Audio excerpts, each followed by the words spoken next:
I bought a new house in the small town of Winthrop. The house was cheap, but the most important part was that I needed to get away from the city. A few months ago, I had a run-in with a stalker.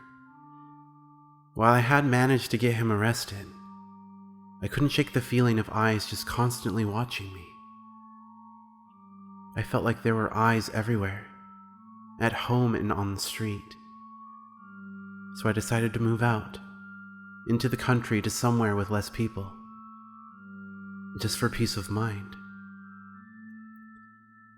The house itself was big and somewhat old, but otherwise very welcoming. The agent who introduced me to the house had been required to mention that a serial killer had lived here in the past, which is why the house was so cheap. However, he, and later my next-door neighbor Sarah, both told me to pay the thought no mind. 4 other owners had lived in the house since then, and all of them were very happy with it. I loved the house. Its interior furnishings were beautiful and very comfortable. The people of Winthrop were very friendly, often bringing over freshly baked pastries or inviting me over to dinner. Get-togethers, they said, were the key to making sure everyone who lived in Winthrop loved it here. Yet after a week, I stopped loving it. The feeling of someone watching returned, worse than before. I tried to ignore it, but soon I started losing sleep. Giant bags grew under my eyes, and I began yawning almost as much as I breathed. Sarah was kind enough to let me stay in her house for a few nights. It was during this time that I heard the legend of Forrest Carter, the serial killer who had lived in my house. While no one knows his exact kill count, Carter, also known as the Winthrop Peacock, was a man with an extremely severe case of narcissism.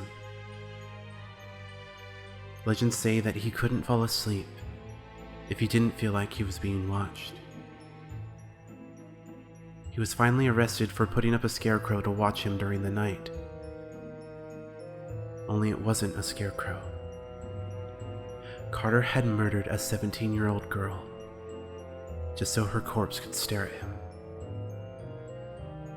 The story gave me shivers, and after I went home, I felt like there were hundreds of pairs of eyes just watching me, no matter how I turned.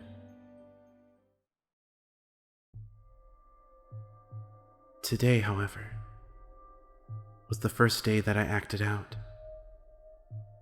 I was cooking breakfast when I felt the eyes. Instinctively, out of fear, I threw my kitchen knife, which lodged itself into the wall. As I pulled it out, I found myself staring at a pair of eyes, pickling in formaldehyde. I've been watching the police peel away the drywall of my house for hours now.